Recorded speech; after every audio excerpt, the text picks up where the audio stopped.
بسم اللہ الرحمن الرحیم الحمد للہ کفا وسلام علی عبادہ الذین اصطفیٰ اما بعد۔ طلاب کرام السلام علیکم ورحمۃ اللہ۔ ہماری بات نحو مقدماتی میں اسماء مرفوعات کے حوالے سے ہو رہی تھی۔ گفتگو فاعل اور نائب فاعل کے حوالے سے تھی جو تمام ہو گئی۔ آج مرفوعات میں تیسرا اور چوتھا مرفوع جو مبتدا اور خبر ہے اس کے حوالے سے گفتگو کریں گے، اور کچھ احکام بھی مبتدا اور خبر کے بیان کیے جائیں گے۔ سب سے پہلے مبتدا کی تعریف کریں گے کہ مبتدا وہ اسم مرفوع ہے جو کلام کی ابتدا میں آتا ہے، یعنی جب بھی مبتدا اور خبر سے ایک کلام تشکیل پائے گا تو اس کلام کی ابتدا میں مبتدا ہوگا، یہ بیان کرنا چاہ رہے ہیں۔ اور دوسری چیز جو تعریف میں بتلائی ہے وہ یہ کہ اس مبتدا کی طرف ایک حکم کی نسبت دی جاتی ہے، جیسے اللہ عادل، اللہ عادل ہے، تو یہاں پر اس مثال میں اللہ مبتدا ہے، اسم مرفوع ہے، کلام اللہ عادل جو بنا ہے اس کی ابتدا میں آیا ہے یہ اللہ، یہ مبتدا، اور اس کی طرف ایک حکم یعنی عادل ہونے کی نسبت دی گئی ہے، تو تعریف مبتدا جو ہے وہ اس مثال پر بالکل صادق آ رہی ہے۔ اس کے بعد جب خبر کی تعریف کریں گے تو یہ کہیں گے کہ وہ حکم جس کی نسبت مبتدا کی طرف دی جا رہی تھی اسی کو خبر کہا جاتا ہے۔ جیسے پہلے والی مثال جو تھی اللہ عادل، تو اس میں جو عادل ہے جس کی نسبت اللہ کی طرف دی جا رہی تھی یہ جو عادل ہونے کا حکم ہے یہی خبر ہے، تو اللہ مبتدا ہو جائے گا، عادل خبر ہو جائے گا، دونوں مرفوع ہے۔ اس کے بعد بتلائیں گے کہ اس سے پہلے بھی بتلایا تھا فاعل و نائب فاعل میں کہ فعل معلوم اور فاعل سے اور فعل مجہول اور نائب فاعل سے جو جملہ تشکیل پاتا ہے اس کو جملہ فعلیہ کہتے ہیں، لیکن مبتدا اور خبر کی گفتگو میں یہ بتلائیں گے کہ مبتدا اور خبر سے مل کر جو جملہ تشکیل پائے گا اس کو جملہ اسمیہ کہتے ہیں، تو دو طریقے کے جملے کو آپ نے جان لیا۔ اس کے بعد ایک دو مثالیں بھی پیش کریں گے۔ سعید فاضل، سعید فاضل ہے، فضیلت والا ہے، تو سعید مبتدا ہے، کلام کی ابتدا میں آیا ہے، اس کی طرف فضیلت یعنی فاضل ہونے کی نسبت دی گئی ہے، حکم لگایا گیا ہے، اور فاضل جو ہے وہی حکم ہے جو خبر واقع ہو رہا ہے، تو سعید مبتدا ہے، مرفوع ہے، رفع کی علامت ضمہ، فاضل سعید کے لیے خبر ہے، مرفوع ہے، رفع کی علامت ضمہ ہے۔ العلماء باقون، پہلے والی مثال جو تھی وہ مفرد کی تھی، یہ جمع کی مثال آپ کی کتاب میں دی ہے۔ العلماء باقون، علماء باقی رہنے والے ہیں، تو العلماء مبتدا ہے، مرفوع ہے، رفع کی علامت ضمہ، باقون خبر ہے، مرفوع، رفع کی علامت واو ہے یہاں پر۔ اس کے بعد مبتدا اور خبر کی کچھ خصوصیتوں اور امتیازات کو بیان کریں گے، 3 عدد ہے۔ پہلا امتیاز اور خصوصیت مبتدا اور خبر کی یہ ہے کہ مبتدا اکثر اور غالباً معرفہ ہوتا ہے اور خبر اکثر نکرہ ہوتی ہے، یہ بتلایا، یعنی اکثر یہ ہوتا ہے کہ مبتدا معرفہ ہوتا ہے، نکرہ نہیں ہوتا، خبر نکرہ ہوتی ہے، معرفہ نہیں ہوتی ہے۔ اس کے بعد دوسرا امتیاز اور دوسری خصوصیت یہ بیان کریں گے کہ مبتدا غالباً مقدم ہوتا ہے، پہلے ہوتا ہے، اور خبر بعد میں ہوتی ہے، مؤخر ہوتی ہے۔ تیسری خصوصیت یہ بیان کریں گے کہ مبتدا اور خبر دونوں ہمیشہ مرفوع ہوتے ہیں، منصوب اور مجرور نہیں ہوا کرتے۔ ایک مثال میں تینوں چیزوں کو ذکر بھی کریں گے۔ اللہ عادل، اللہ عادل ہے، تو اللہ مبتدا، عادل خبر، تو اللہ معرفہ بھی ہے، مقدم بھی ہے، مرفوع بھی ہے، تینوں چیزیں پائی جا رہی ہیں۔ اسی طریقے سے عادل، عادل نکرہ ہے، مؤخر ہے اور مرفوع ہے۔ دوسری مثال دیں گے جمع کی، المؤمنون صادقون، تو مومن معرفہ ہے، مقدم ہے اور مرفوع ہے، تینوں چیزیں پائی جا رہی۔ اسی طریقے سے صادقون نکرہ ہے، مؤخر ہے اور مرفوع ہے۔ اب اتنی عبارت کو پہلے کتاب سے میں پڑھ لیتا ہوں، اس کے بعد کے مطالب کو پڑھتے ہیں۔ مرفوعات، مبتدا اور خبر۔ مرفوعات میں سے تیسرے اور چوتھے مرفوع مبتدا اور خبر ہیں، یعنی پہلا فاعل، دوسرا نائب فاعل، تیسرا مبتدا اور چوتھا خبر، یہ مرفوعات کی فہرست ہے۔ اب مبتدا کی تعریف کر رہے ہیں۔ مبتدا وہ اسم مرفوع ہے جو کلام کی ابتدا میں رکھا جاتا ہے، یعنی کلام جو مبتدا اور خبر سے مل کر بنتا ہے اس کی ابتدا میں مبتدا آتا ہے، اور اس کی طرف کسی حکم کی نسبت دی جاتی ہے۔ تو مبتدا کی تعریف میں دو چیز بیان کی کہ مبتدا کلام کی ابتدا میں آتا ہے اور اس کی طرف ایک حکم کی نسبت دی جاتی ہے۔ خبر کی تعریف کر رہے ہیں، خبر وہ حکم ہے جس کی نسبت مبتدا کی طرف دی جاتی ہے، یعنی مبتدا کی تعریف میں جو حکم آیا تھا اسی حکم کا نام خبر ہے۔ جیسے اللہ عادل، اللہ عادل ہے، خدا عادل ہے، تو اس میں اللہ مبتدا ہے، مرفوع ہے، رفع کی علامت ضمہ ہے، عادل خبر ہے، مرفوع ہے اور رفع کی علامت ضمہ۔ اب بتلاتے ہیں وہ جملہ جو مبتدا اور خبر سے مل کر بنتا ہے اسے جملہ اسمیہ کہتے ہیں۔ جیسے سعید فاضل، سعید فضیلت والا ہے، تو سعید مبتدا ہے، مرفوع ہے، رفع کی علامت ضمہ ہے، فاضل خبر ہے، مرفوع ہے، رفع کی علامت ضمہ ہے۔ تو سعید مبتدا، فاضل خبر، مبتدا اور خبر سے مل کر ایک جملہ بنا، جملہ اسمیہ۔ العلماء باقون، علماء باقی رہنے والے ہیں، تو علماء مبتدا ہے، مرفوع ہے، رفع کی علامت ضمہ، باقون خبر ہے علماء کے لیے، مرفوع ہے، رفع کی علامت واو ہے۔ تو مبتدا علماء، باقون خبر، مبتدا اور خبر سے مل کر جملہ بنا، جملہ اسمیہ۔ اس کے بعد خصوصیات اور امتیازات کو بیان کر رہے ہیں۔ مبتدا اور خبر کے خصوصیات۔ پہلی خصوصیت، مبتدا اکثر معرفہ اور خبر اکثر نکرہ ہوتی ہے، یہ پہلی خصوصیت ہے کہ مبتدا غالباً معرفہ ہوتا ہے، نکرہ نہیں ہوتا، اور خبر اکثر نکرہ ہوتی ہے، معرفہ نہیں ہوتی۔ اس کے بعد دوسرا امتیاز اور خصوصیت، مبتدا اکثر مقدم یعنی پہلے ہوتا ہے اور خبر اکثر مؤخر یعنی بعد میں ہوتی ہے۔ تیسری خصوصیت، مبتدا اور خبر ہمیشہ مرفوع ہوتے ہیں یعنی منصوب اور مجرور نہیں ہوا کرتے، جیسے اللہ عادل۔ اب تینوں خصوصیتیں ان مثالوں میں پائی جا رہی ہے، اب تطبیق کیجیے۔ اللہ عادل، تو اللہ مبتدا تھا، پہلی چیز کیا ہے؟ معرفہ، تو اللہ معرفہ ہے۔ دوسری چیز مقدم ہونا، اللہ مقدم ہے۔ تیسری چیز مرفوع ہونا، اللہ جو ہے مرفوع ہے۔ اس کے بعد عادل، عادل خبر ہے، پہلی بات نکرہ ہے، دوسری بات مؤخر ہے، تیسری بات مرفوع ہے، رفع کی علامت ضمہ ہے۔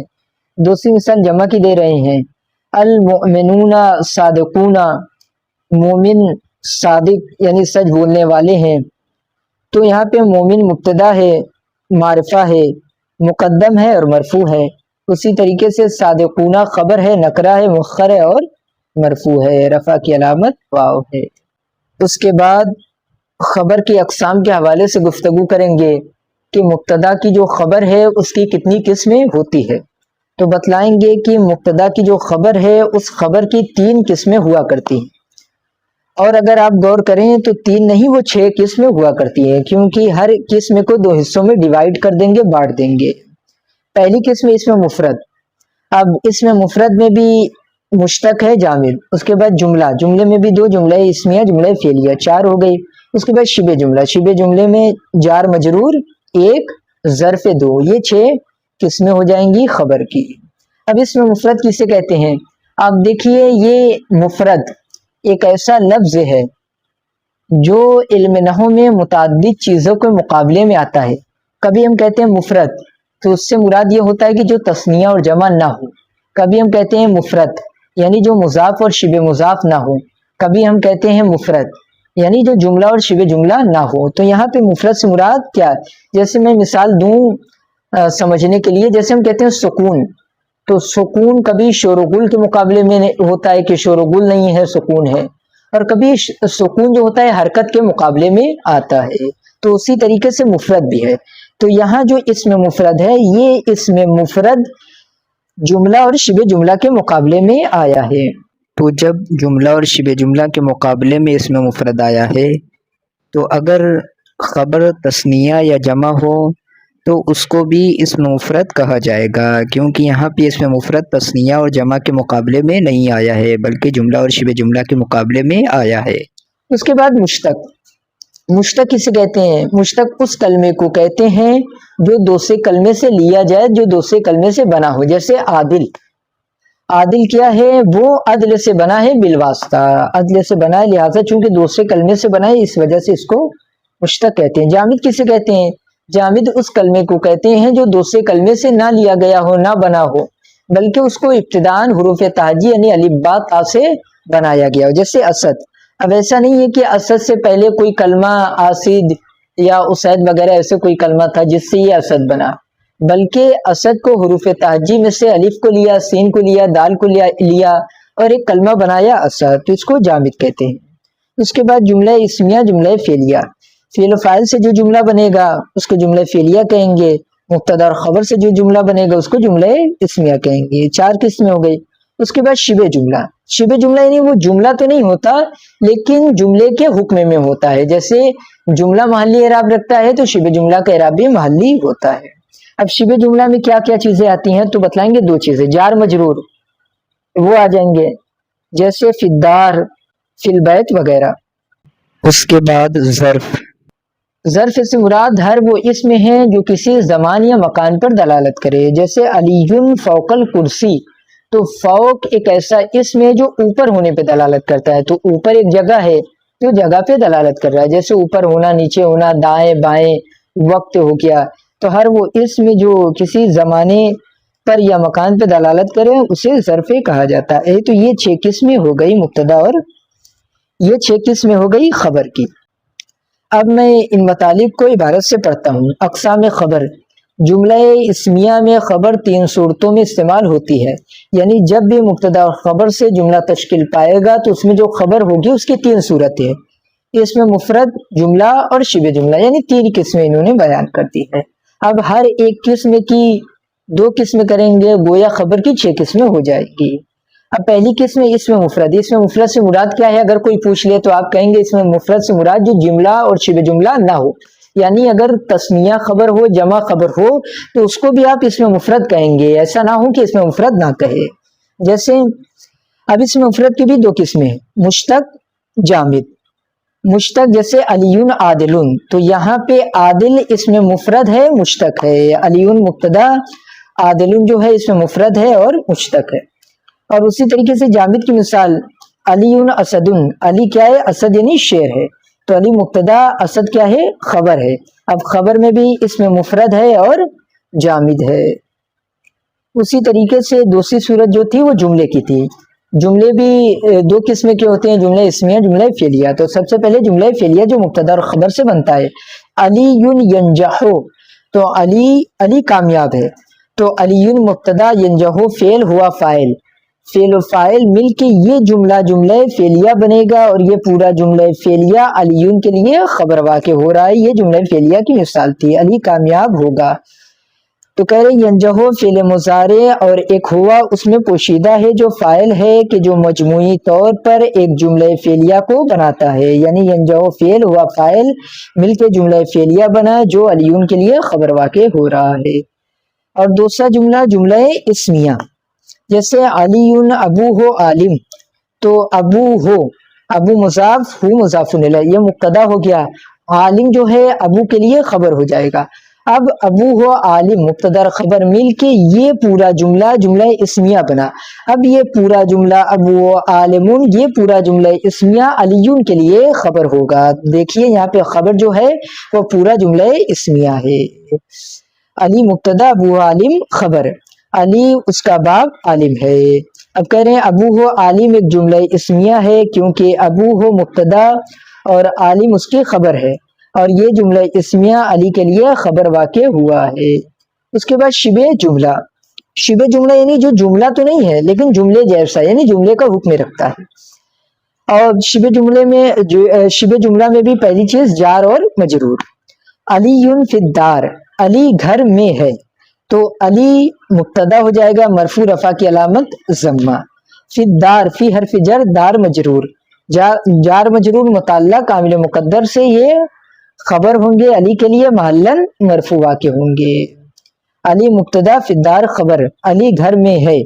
اب یہاں پر اگر آپ دیکھیے تو انہوں نے صرف جار مجرور اور ظرف کہا ہے، اس کی وضاحت نہیں کی ہے، تو اسی کی طرف اشارہ کر رہے ہیں کہ جار مجرور اور ظرف سے متعلق بحث جلد ہی انشاءاللہ آگے آئے گی۔ اس کے بعد ظرف کسے کہتے ہیں؟ ہر وہ اسم جو کسی زمان اور مکان پر دلالت کرے۔ علی فوق الکرسی، علی کرسی کے اوپر ہے، تو علی مبتدا ہو گیا مرفوع رفع کی علامت ضمہ. فوقل کرسی یہ فوقا مفعول فی ہے منصوب ہے نصب کی علامت فتحہ ہے جو ظاہر ہے جو دکھائی دے رہا ہے. پھر فوقا مضاف کرسی مضاف الیہ. اب فوقا یہ ظرف ہے یہ علی کے لیے خبر واقع ہو رہا ہے محلن مرفوع ہے. یہاں پہ ایک بات جس کی طرف میں اشارہ کر دوں کہ بعض حضرات جب ابتدان نحو کی کتابوں کو پڑھتے ہیں تو یہاں پر آ کر ایک مسئلہ ہو جاتا ہے. وہ مسئلہ یہ ہوتا ہے کہ جب وہ دیکھتے ہیں کہ فوقا خبر واقع ہو رہا ہے تو ان کے ذہن میں یہ آتا ہے کہ فوقا اگر علی کے لیے خبر واقع ہو رہا ہے تو اس کو مرفوع ہونا چاہیے فوقو، تو پھر یہ منصوب کیوں ہے فوقا؟ تو اس کا جواب یہ ہے کہ فوقا یہاں پر مفعول فی واقع ہو رہا ہے چونکہ ظرف ہے اور ظرف ہمیشہ مفعول فی واقع ہو رہا ہے، لہٰذا یہ منصوب ہے مفعول فی ہونے کی وجہ سے، اور خبر واقع ہوگا اس کے بعد اس کو محلی اعراب دیا جائے گا. گویا اس کا دو اعراب ہے، ایک لفظی اعراب لفظاً یہ منصوب ہے مفعول فی ہونے کی وجہ سے، اور محلن یہ مرفوع ہے خبر ہونے کی وجہ سے علی کی.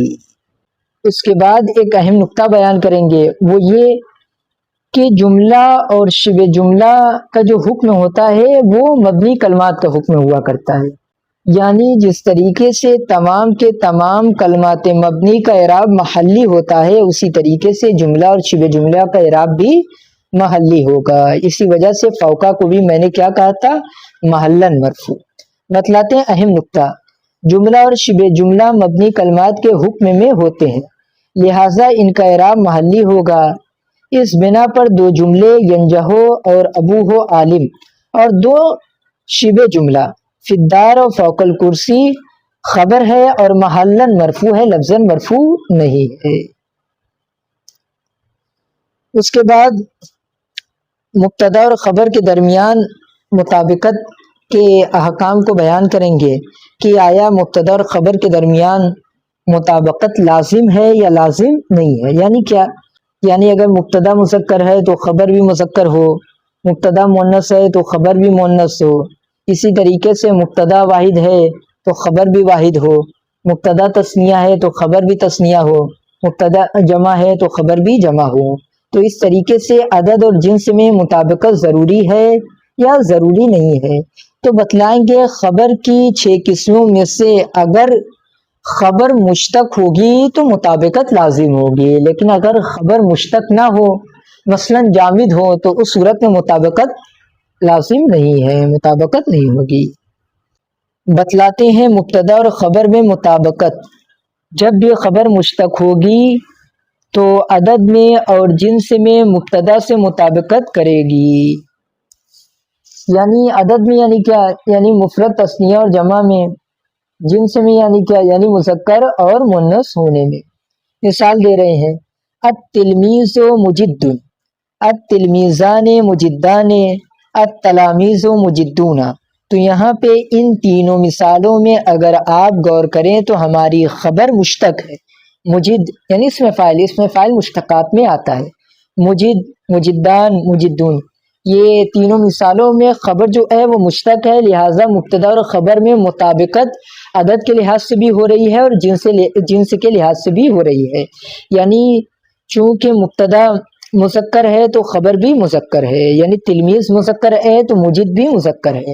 اسی طریقے سے پہلی مثال میں تلمیذ واحد ہے تو مجد واحد آیا ہے، دوسری مثال میں تلمیذان جو ہے تثنیہ ہے تو مجدان تثنیہ آیا ہے، تیسری مثال میں تلامیذ جمع ہے تو مجدون جمع آیا ہے. یعنی چونکہ خبر مشتق ہے لہٰذا عدد اور جنس سے دونوں میں مطابقت مبتدا اور خبر کے درمیان ہوئی ہے. اس کے بعد اسی کو بیان کر رہے ہیں، جیسے التلمیذ مجد، التلمیذان مجدان، التلامیذ مجدون. اس کے بعد مؤنث کی مثالیں دے رہے ہیں التلمیذۃ مجدۃ، التلمیذتان مجدتان، التلمیذات مجدات. تو یہاں پہ نیچے کی جو 3 مثال تھی چونکہ خبر مشتق تھی لہٰذا مطابقت ضروری ہے، تو مبتدا ہمارا مؤنث تھا تو خبر بھی ہم مؤنث لائے ہیں، اور جہاں مبتدا واحد تھا خبر واحد، جہاں تثنیہ خبر تثنیہ، جمع خبر جمع کی صورت میں آئی ہے. التلمیذان مجدان، التلمیذان مبتدا ہے تثنیہ ہے مذکر ہے، مجدان خبر ہے، مفرد اور مشتق ہے، تثنیہ مذکر ہے۔ اسی طریقے سے التلمیذات تو مجدات، تو یہاں پہ تلمیذات مبتدا ہے، جمع ہے، مؤنث ہے، تو اسی طریقے سے مجدات بھی خبر اور خبر مفرد میں مشتق ہے، لہذا یہ بھی جمع مؤنث ہے۔ بتلاتے ہیں جب بھی خبر جامد ہوگی مطابقت ضروری نہیں ہے، جیسے العلماء سراج الامہ، علماء امت کا چراغ ہے، تو یہاں پہ آپ دیکھیے علماء جمع ہے لیکن اس کی خبر جو سراج ہے وہ چونکہ جامد ہے لہذا مطابقت نہیں ہے، یہ مفرد ہے۔ توجہ میں کیا بیان کر رہے ہیں؟ توجہ، اقسام خبر کی بحث میں مفرد سے مراد وہ خبر ہے جو نہ جملہ ہو اور نہ شبہ جملہ، لہذا جو خبر تثنیہ اور جمع ہو اسے مفرد کہا جاتا ہے۔ اس مطلب کو میں نے سب سے پہلے بیان کر دیا تھا کہ مفرد جو ہوتا ہے وہ متعدد چیزوں کے مقابلے میں آتا ہے۔ یہاں مفرد سے مراد وہ خبر ہے جو جملہ اور شبہ جملہ نہ ہو، لہٰذا اگر کوئی خبر تثنیہ اور جمع کی صورت میں ہے تو اس کو بھی مفرد کہا جائے گا۔ وآخر دعوانا ان الحمد للہ رب العالمین۔